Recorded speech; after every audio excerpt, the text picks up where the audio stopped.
Hello, and welcome to the Purple Couch Table Talk. And we are here to talk about relationships. And I have one guest who is coming on, Mr. Jermaine Washington. I used to work with him at OIC. He's an awesome guy, and we're going to talk how to relate in relationships and what's that's all about. Hello, sir. Hey, how are you? Fine. How are you doing? I'm wonderful. It's a pleasure to see you. We haven't seen each other in a month and Sunday, have we? Yes, that is so very, very true. So Yeah. how you doing with this pandemic before we get into I'm managing very well. I'm teleworking right now. I work for DC government. I'm a case manager for homeless families. okay. So, yes, Okay. great. So you still a public servant and helping those who are in need. Yep. That Still work, sir. that is so awesome. So what interests you in being on the panel today? Just want to talk about, the topic relationships. Just want to dive right in and give my input from life learning experiences and from successful relationships as well as failure relationships. Okay, and we all have those for sure. Now I'm going to pull up, I don't know if it's going to show on the screen, but I'm going to pull up like a misunderstanding because the thing is they say men are from Mars and women are from Venus and that we communicate from different spectrums, you know, it appears that of course women are more emotional and men are more logical. So from that, I'm going to read this study that was done Okay. at Ohio State University. I'm going to see if I can share my screen and pull it up. Let's see. Let me pull it up. Okay. Okay, it's still not showing it. Okay, can you see it? No, I can see us. Okay, let me try this. All right. I'm telling it to share the whole screen. Okay. Okay, it looks like it don't want to cooperate. Okay, wait a minute. It still didn't come out? Oh, nothing yet. Okay.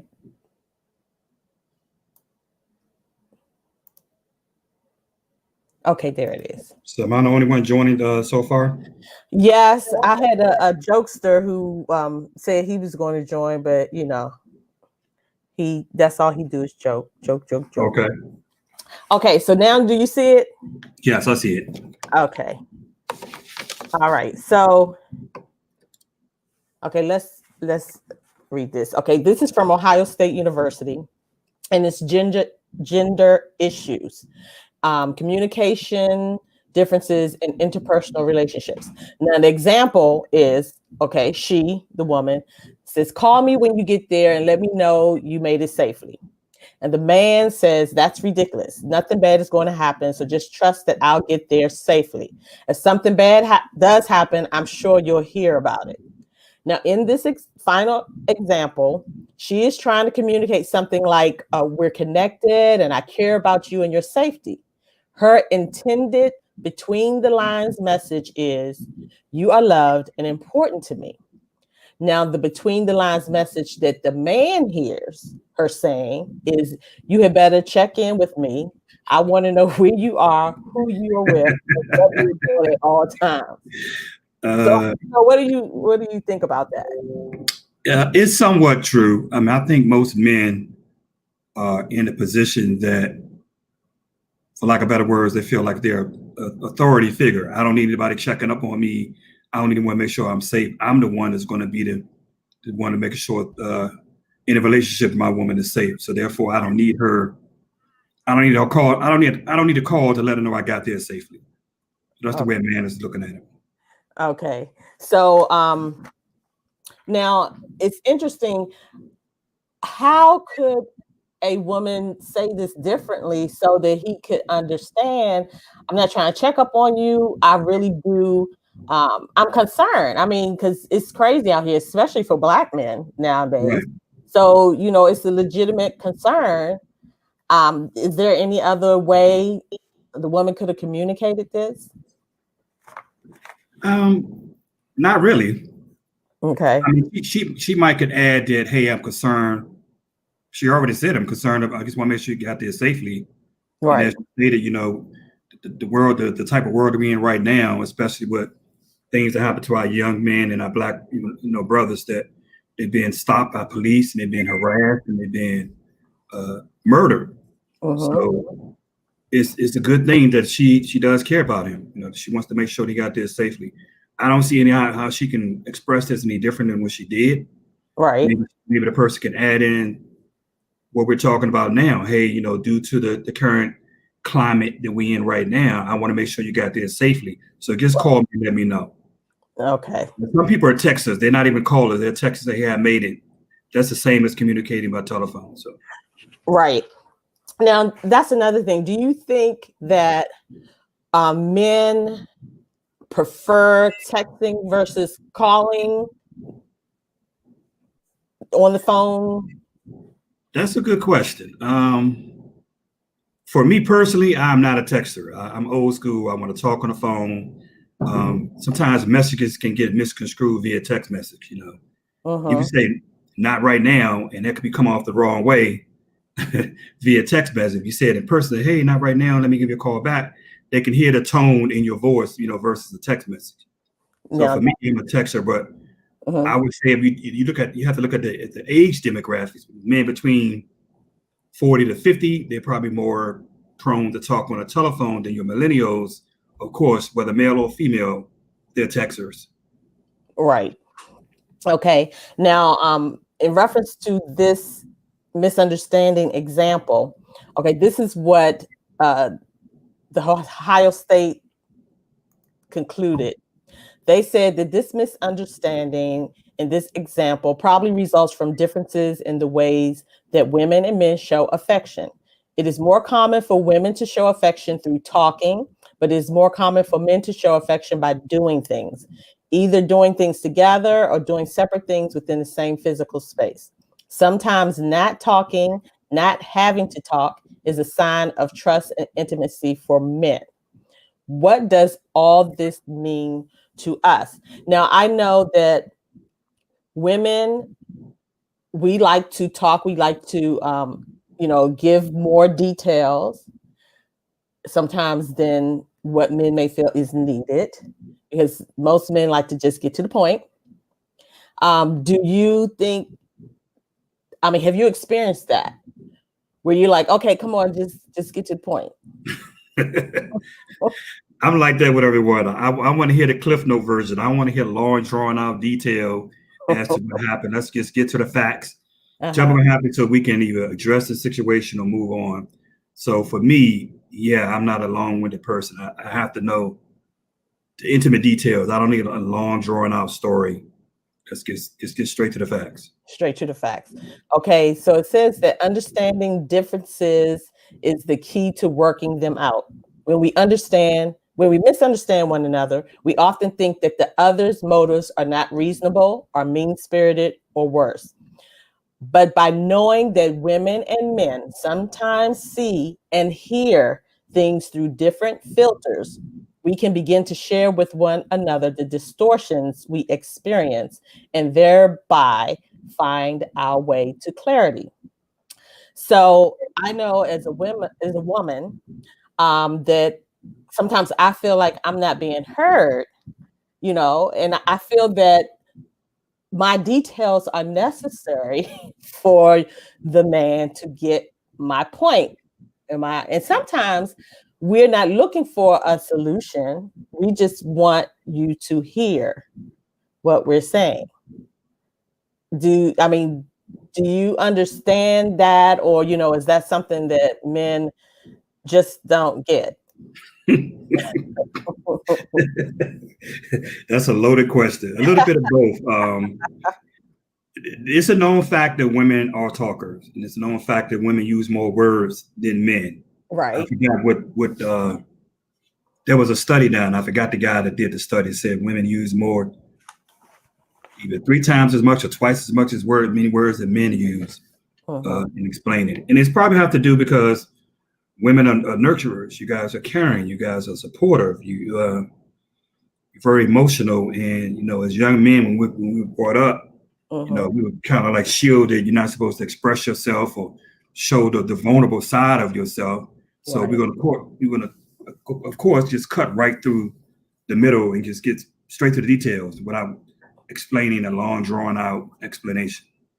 Okay, so share with us how that has either helped you or just haven't helped you at all. It depends on the situation, like what you're talking about.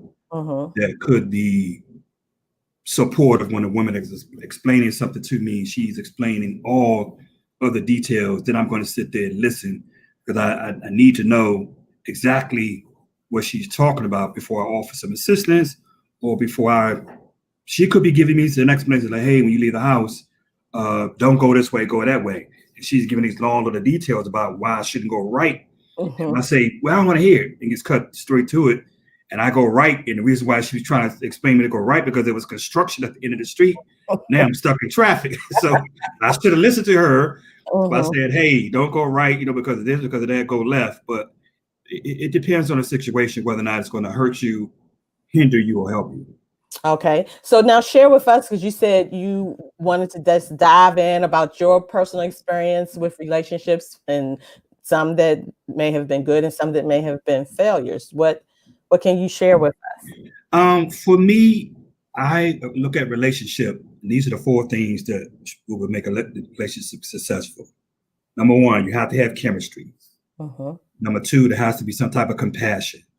Number 3, commitment. And then the last thing is communication. So without those 4 things, you won't be able to have a successful relationship. I look at communication as a tree. A tree has many branches on it.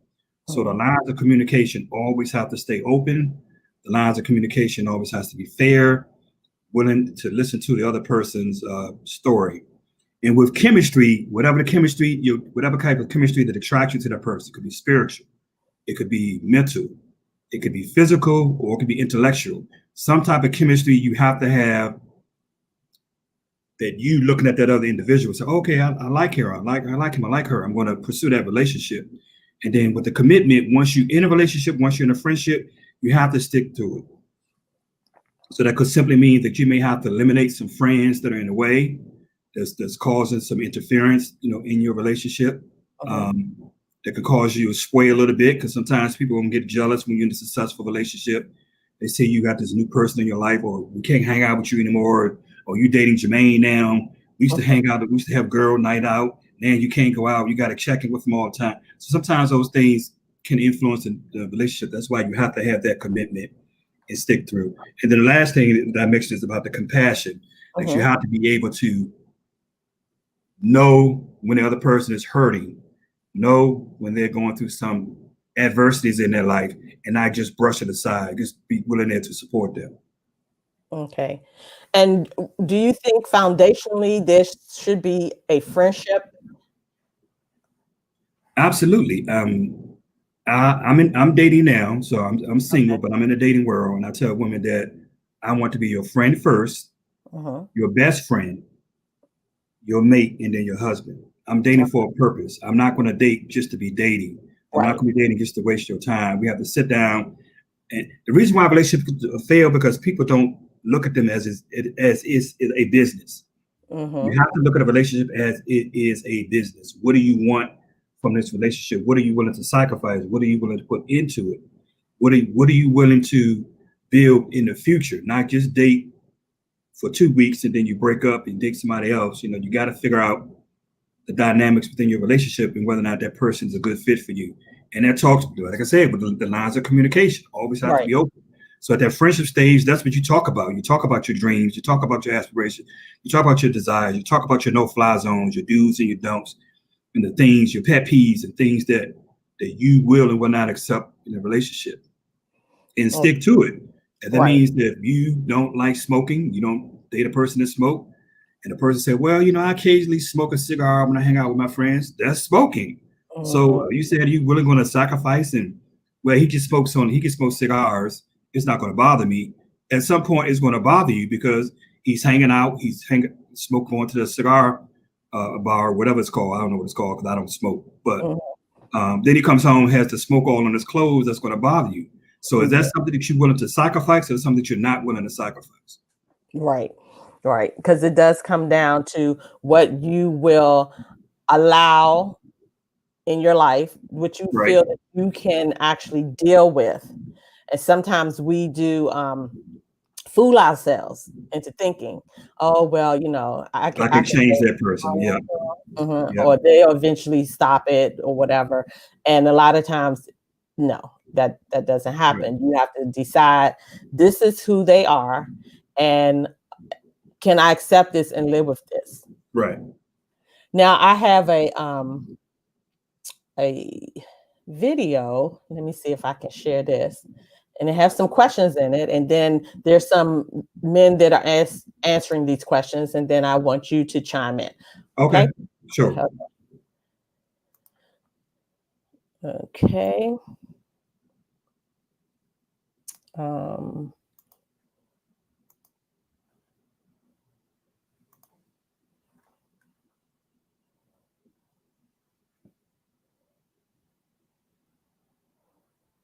I don't hear the audio. Oh, you don't hear the audio? No. Okay, let me see.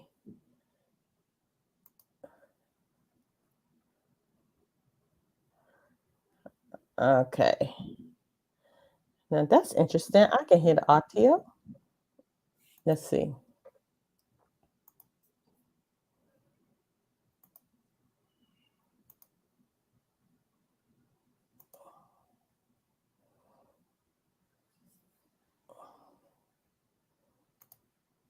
Okay, we're going to try this again. Okay. Let's go to Chrome. We're going to share the audio. We're going to share this. Okay. Okay. So let's go back. Can you hear now? Yep, sure can. Okay, let's go back. All right. What is the end goal in dating? At some point in time, want to settle down, whatever settle down means. Turn up a little bit. Younger you are, it's more of, I'm gonna date her for the now, and if she possesses some qualities that make me start to think more about going to that next level, and cool. But if not, we just gonna rock out for now. Whether you want to get the draws or whether you want to get married, I think in the back of your mind, like you're always thinking about, like, does this person have potential? Right. Whether or not you get to, because if she has some good draws, like you want to keep getting those. You know what I mean? And then outside of the draws, if she has some great qualities about her and things that you like, then you're like, okay, you're gonna look past that and beyond that. So I'm looking at it and saying, the end goal is always marriage. Okay, so what do you think about that? It's what I said. What I said earlier. You have to look at a relationship as starting a business. You have to look at a relationship as buying a house. You have to look at a relationship as buying a car. What kind of car do you like? What kind of home do you want? What's the best, fit for you? You have to approach a relationship with an end goal. Whether you want a long-term relationship, whether you want a short-term relationship, which I really don't agree with. I mean, I know some people that hop around to relationship, and some individuals who've been in relationships for 20 plus years and they're still not married. So at the end, you have to decide, what are the characters that you look for in the individual, and what are the characters that you can bring to the table, and whether or not you can come to some type of middle ground. No one is perfect. We're all going to have issues. We're all going to have some emotional past baggage from our relationships. And at some point we may put up this force field because we don't want to get hurt. But you have to be able to approach a relationship with an end goal. Definitely. Okay, let's go to the next question. Okay. It is. What are your expectations about I've been marriage? married actually be 9 years in April. Ooh, Nice. all right. Yeah. Nice.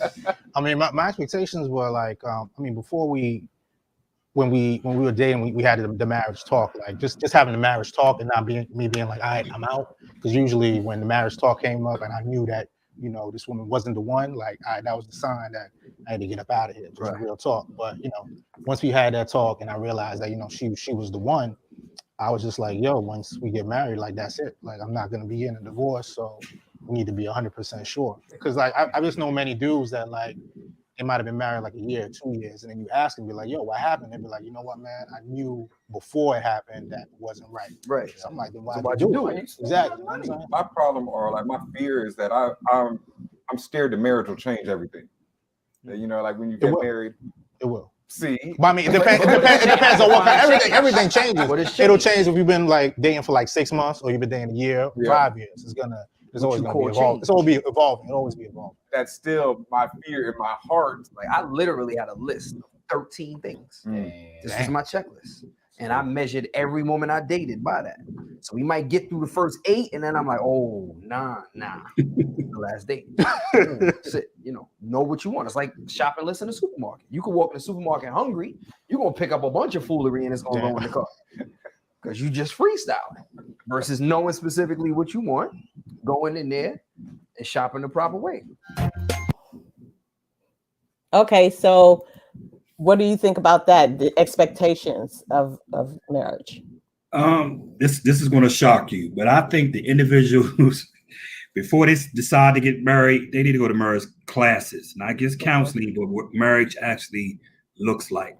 Okay. Marriage is no longer single. I'm a Christian, so we both know that with the Christian, the Bible talks about becoming one flesh now.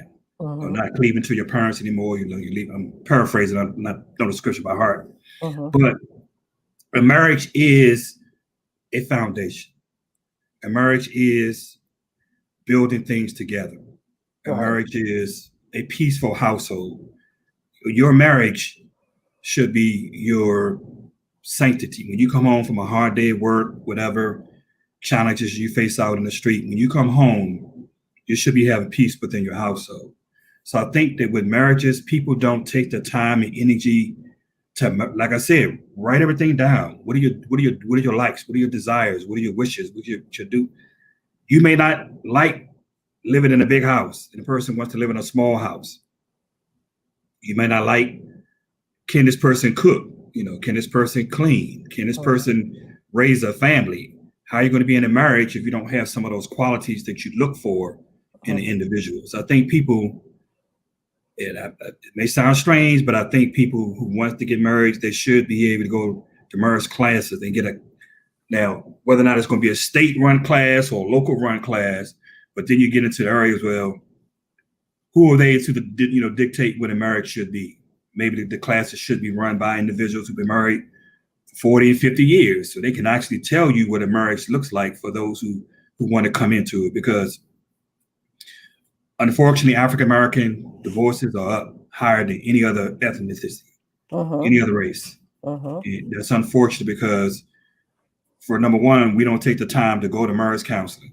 That's very true. You don't have to go to church or be a part of a church. Some people don't believe in religion. Some people don't go to church. But churches do offer marriage counsel for people who don't attend that church. That's not like you have to attend that church in order to go. Right. And I think those 13 classes that they have, I think it should be more than 13 if you ask me. But individuals who want to get married, it's like being a parent, you know. I think there should be classes for young adults who want to become a parent. You have to take parenting classes. Right. Look at the way our kids are being raised right now. But I digress. But as far as the marriage is concerned, I think that individuals should, as the gentleman said, he said he had 13 things on his list. And if she can't get up to 8, he's like, no, that's okay. I'm not going to do it. Yeah, so that's, I mean, at least he was willing to compromise. He had 13. He's like, well, she can get to 8. I can work for her, but she can't get to 8. I'm not doing it. Yeah. Right. Okay. Okay. Okay. Let's go to the next question. Okay. Okay. Do women really know how to date? I think fundamentally women and men are just different in dating. We socialize differently. So like I always use the example of growing up and aunts or even guys in my family, uncles, they will say, "Hey, where's your girlfriend?" I say, "Hey, I don't got one right now." They would say, "You should have 5." You know, and Right away. and you know, maybe your little cousin or your older sister, whoever, you know, how they're socialized, they're totally different. They will never tell their little niece, "You should have 5 boyfriends," right? So just going into things, now the expectation when they're dating you is it's you and only you. They thinking you don't got other girls that you see and you talk to, right? And maybe that changes as they get older, but we're fundamentally different from the beginning. And I think this creates this kind of give take, not giving too much information, and a lot of gray area in dating. I even tell my homegirls, as long as you ain't exchanging bodily fluids, you could be dating as many dudes as you want. And I think you should. Until the point of wanting to go to the next level and having that checklist and knowing what you want, and now you want to get more serious, then you need to streamline that and be, you know, cut it down to one guy. But when you're out there just dating and having fun, if you're not sleeping with dudes and all of that, you should be dating as many dudes as you can. See, when we talk about men, you know, it's like when we talk about we're dating, we sleeping with as many women. But that's the, I mean, if that's what It's a double standard. and double I'm standard not, society, and I'm not yeah. telling dudes to go out there and sleep with as much as I'm not telling anybody to go sleep with as many people as That's my possible. business. That's what you do. That's what you do. Okay. Wow.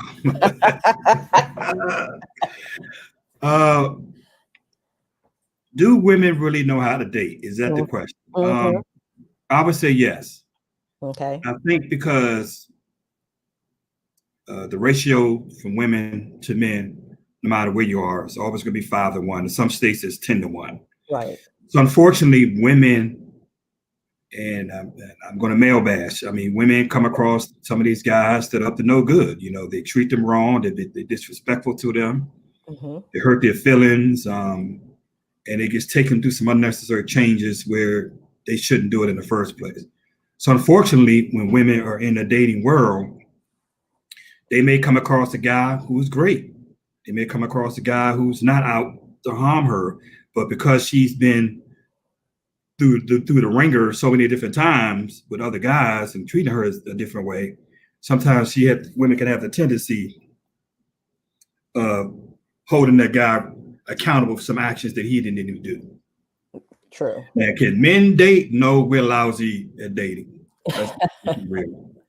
Men don't know. Women are better daters because you guys can keep secrets better than men. So I may be thinking that I'm the only guy you're talking to. You're great at masking, you know, your emotions, your feelings to let me know that, oh yeah, Jermaine is the only one in my circle, but underneath it all, you have somebody else with women, some of my female friends to say,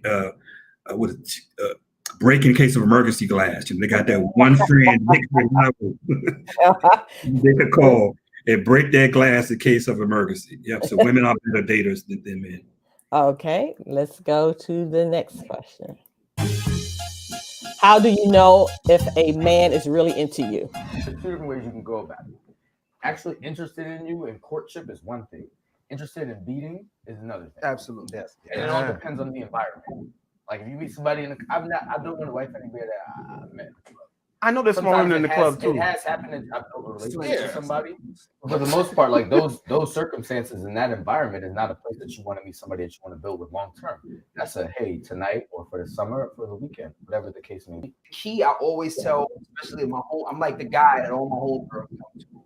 Yo, Cal, I'm messing with this guy. What you think? And I'm like, yo, consistency is key. Like you can tell a lot about a man what he's consistent with, and that's in any area of his life. Does he call you back?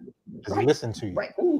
That's it. Does he hit you up when it's not 10 o'clock at night? It's like they're always like blatant clues. It's like whether you want to accept it or not. Like, you know what I'm saying? Like if you call him, he ducking your call. What more do you need? A lot of women don't think like that. It sucks. It sounds pretty And the grand scheme of consistency, right? Barbershop, saving. Hey, I'm job or I'm consistent with you. I'm gonna pursue you. So hey, every Tuesday we're gonna go do something. You know what I mean? A lot of women don't. Right. He's clearly showing he knows how to be consistent with something. All right. So, how do you think? How would you let a woman know that you are into her? Actions speak louder than words. Mhm. I'm not only going to tell you that I'm interested in dating you, but I'm going to show you. I'm going to call you back. I'm going to listen to you. I'm going to be attentive. I'm going to be there for you.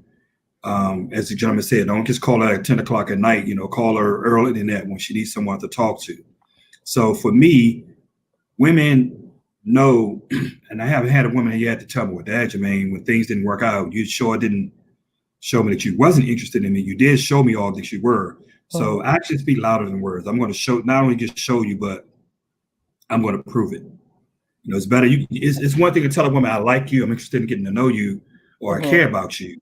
And then when you show it, that's the old cliche, actions speak louder than words. In words. Okay. All right. Next question. Is there a such thing as having standards that are too high? There's nothing that's ever too high. You should just keep that to yourself. Yeah, because like especially in this day and age, I see women on Instagram and they'll be like, I'm not dating a dude unless he's rich, got a job, no kids, car, and they'll have this like on Instagram. So it's like, you think any dude looking at that, even if he has all those things, will look at you and be like, yes, baby. Right. That's no, me. yeah. Sign me up right now. Yeah, right. That's not how this works. They shouldn't demand anything of anyone else that they don't have themselves. Mm. So I think we all know women that like have like extravagant lists. And it's like you look at it and you look at them, it's like you ain't shit though. Why do you have this crazy long list? And like your life ain't together. That's why you single. Next time on Ask All Black. righty then. I didn't know that was coming. Okay, but what do you think about high standards? I mean, your standards are your standards. Whatever Right. you want in a relationship, whatever your expectations are Mhm. for your potential mate, you have the right to have that. So let's just deal with that first. Mhm. However, if it gets to a point when you have these standards and it's been 10 years and you're still single, Right. maybe it's time for you to go back and tweak it just a little bit Mhm. without losing the true essence of who you are as Right. far as what it relates to your standards. Okay. Okay, now we're going to hear from a couple that's been married for 82 years. 82. Yeah, they were on the Steve Harvey show. Let me see if I Wow. can get them up. Let's see. Okay, what we have here. All right.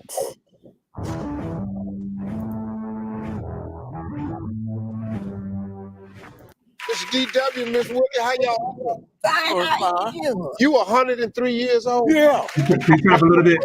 Get it loud, can you hear? You got to be the prettiest 100-year-old. They've been married 82 years. So now, Miss Willie, you said that the secret to a happy marriage is being nice to each other. Yeah. Trying to talk things over. Talk things over. Oh, yeah, and get a good understanding of what you're doing and where you're going. Let me ask you something. Uh-huh. It's a lady up here Uh-huh. that's been engaged. Uh-huh. She been with her boyfriend 11 years. Yeah. They've been engaged for 5 years. Yeah. He want to get married. She don't want to get married because she think they ain't got enough money to have the big wedding she want. Big wedding. Yeah, big wedding, Mr. DW. Well, now, why you want to bring us into that?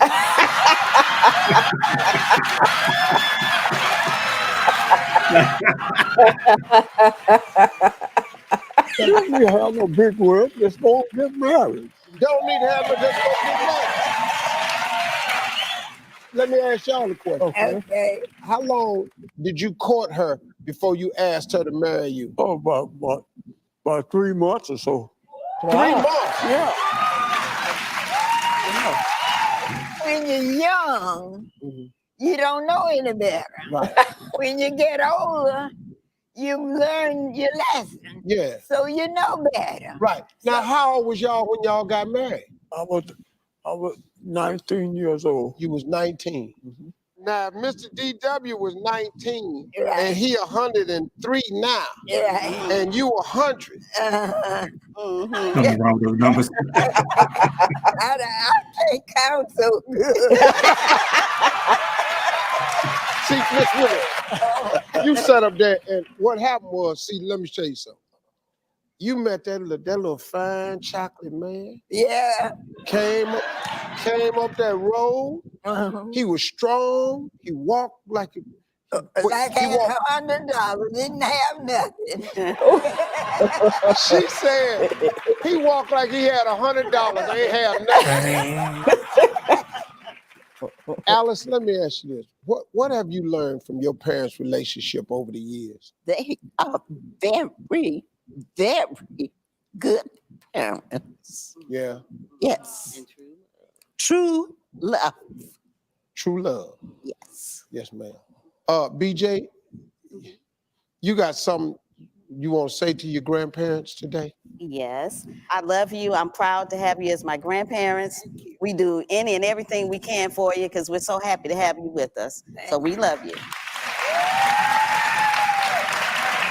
Hey, now, Mr. DW. Yeah.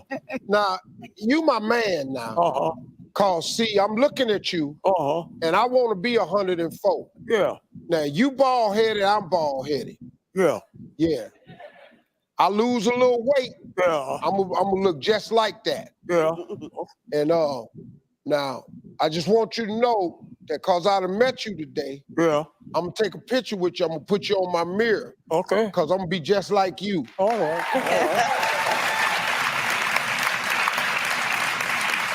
Hey, y'all, I want to say thank you to my. Okay, now they have been married for 82 years, and she was saying, be kind to one another and talk things out. So it appears that communication is very important. Yeah. And for them to go 82 years and married so young. Yeah, 19 years old. Well, that's wow. Yeah. And because another thing is people evolve as you get older. I mean, things change, your tastes change, the way you look at life changes, and that too can impact a relationship. So how do you think people should try to move forward when they come to that type of bump in the road? Because now some of their things have changed. They got older, they have a different perspective on life. And like some people say, oh, we just grew apart, and sometimes that's how marriages end. I mean, what is your take on that? I tell people all the time, never communicate when you're angry. Mm-hmm. When you're angry, when you're upset, you're not going to get, everyone's going to be screaming at you. First of all, I don't do any screaming or yelling when I'm in relationships. If I can't resolve my differences like we're talking now in a quiet, civil manner, then I'm going to walk away. Okay. You're not going to be able to have an intellectual conversation and resolve your issues while you heat it because you're so busy angry with each other that you're not really focused on trying to solve the issue that came up in the first place. Mm-hmm. So I think people should take the time to realize, how did they fall in love the first place? Mm. Go back to that first date when you met each other. Go back to the second day, the third day, the fifth day, and what led you up to this point right now, and focus on that positive, and then erase all that negative energy away from out of your relationship. And then it should, save your marriage or your relationship.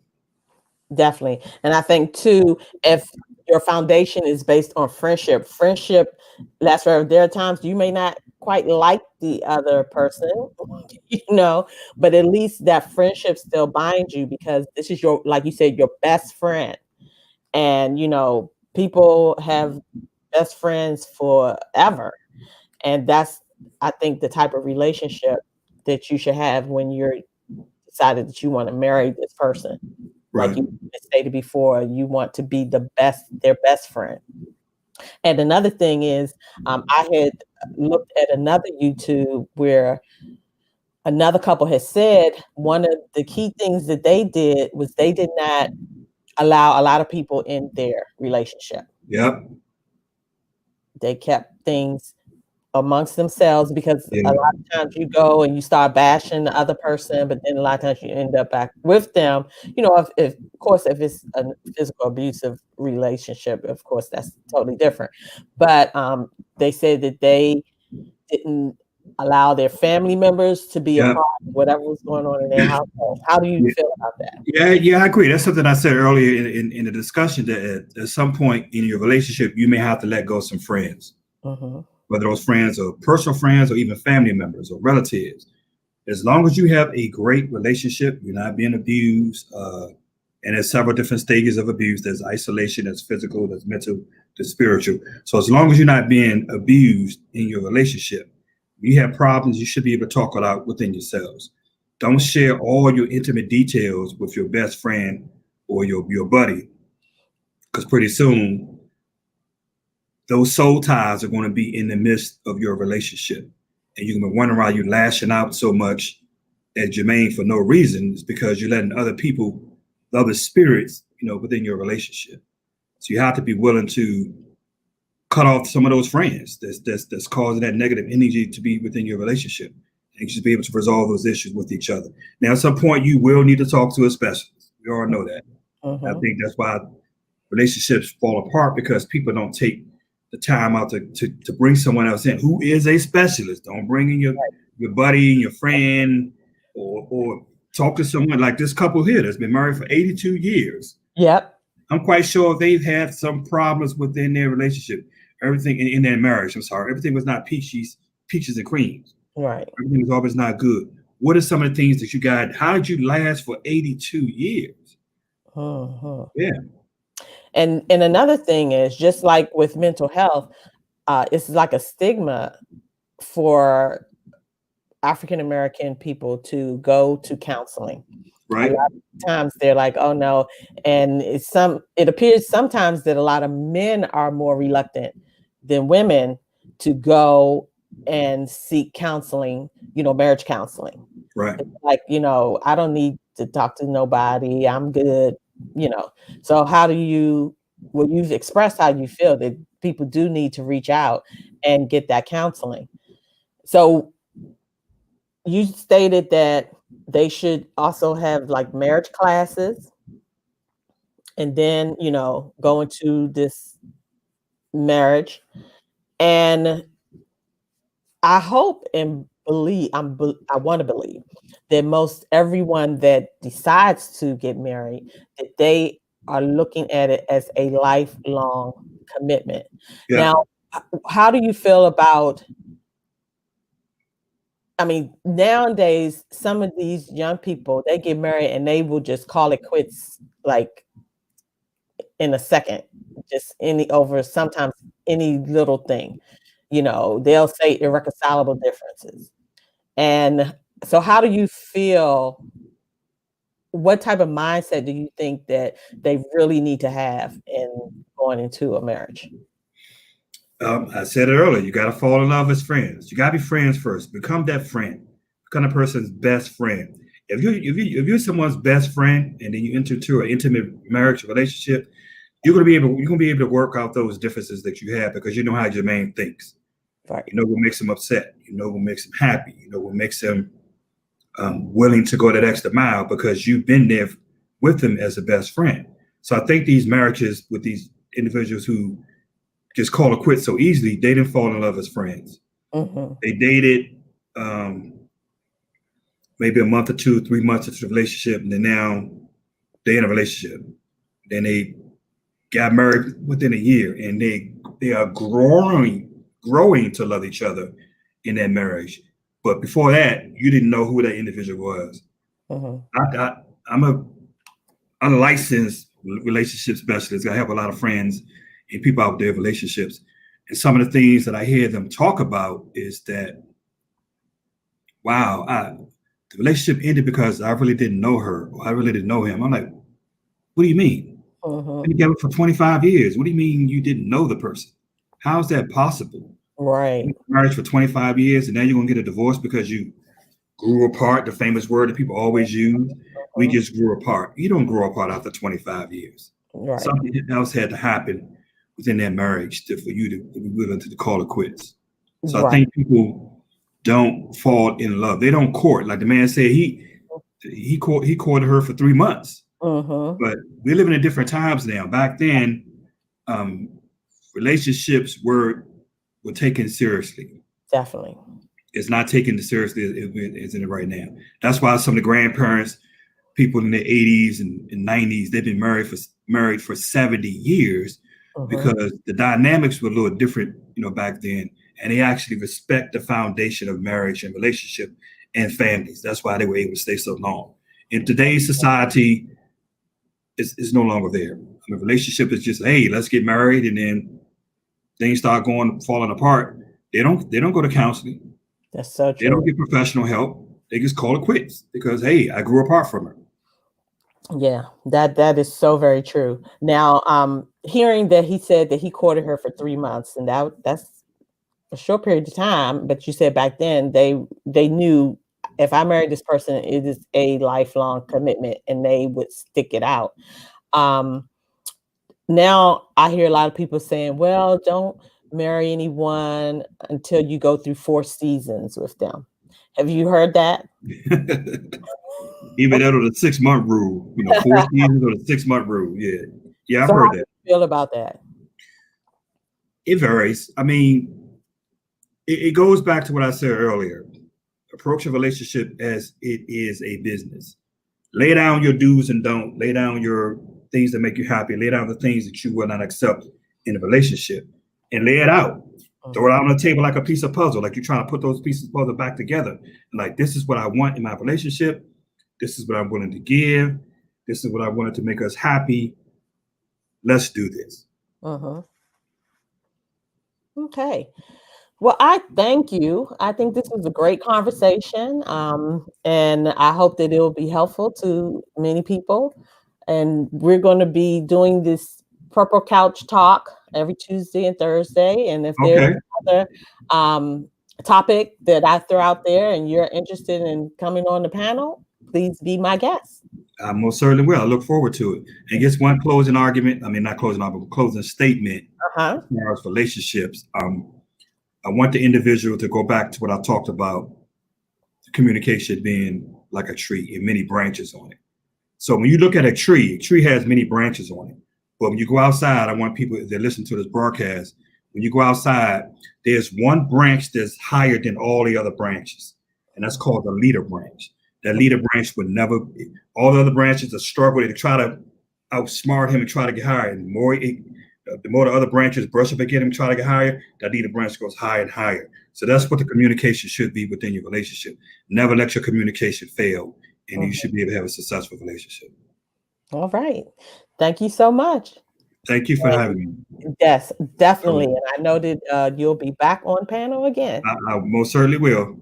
Okay. Okay. Bye-bye. Be blessed. You too. Good night.